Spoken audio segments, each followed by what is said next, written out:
Okay, the last little video in this tutorial is going to show you how you can put your roof onto your building once everything is finished. So obviously mine is not finished. My rooms are still empty, I haven't painted the walls. The front door, I would download a front door because that one doesn't look very good. I haven't put all the windows in, but you get the idea. Obviously it's going to take quite a lot of time, so that's why you have 6 periods to do this. What I'm going to do next is I'm going to show you how to position the roof carefully on and then change some of the appearance settings just to make the design look a bit better. So first of all, to move the roof, you need to select it with the cursor tool, and again the hip roof tool in the plugin creates the roof as a component, which means that when we move it, the whole roof will move. What we need to do though is select the roof in a suitable place so that, for example, when we move it, we can lock it to this corner here or one of the outside corners of the house. So I'm going to just flip my screen around a little bit so I can see the underside of the roof. And when I click move, I'm going to click on this point here. I'm trying to get that into a better view for you. I'm going to click on that point there. So I'll choose move and this corner here, not the outside because that is the overhang. This shows you where the roof will sit on top of the actual building itself. So I'm going to click on that point there, and as you can see, my original floor plan actually stays on the ground. It's still there, which is fine.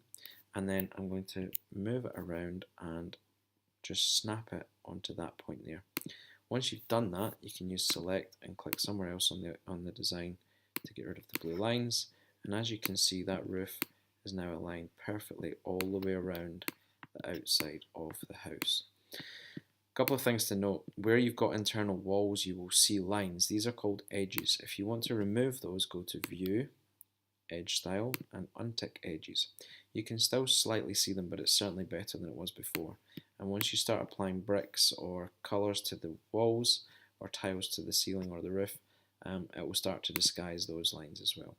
So I'm going to go in here and I'm going to look for some nice roofing covering. I'm going to go for something like that. Again, because the roof is a component, the whole thing changes colour in one go. But with your walls and other parts of the building, it will take you a bit longer because they're all individual surfaces, like so. Once you've given it some colour and spent a bit of time on the design of the house, you can then start thinking about potentially putting it into some sort of landscape, maybe changing the style so that you can see some grass, for example. Again, if you go into your window and styles, have a look through and see if you can come up with something that's a bit more interesting to look at than the standard default designs. This one's quite nice, but what you could start thinking about is how can you edit other designs to make them look like this one. So maybe that involves choosing one of the assorted styles and then taking out some of the edit on there to make it look a bit more realistic. Again, don't forget you can turn your shadows back on. Fog is a strange one.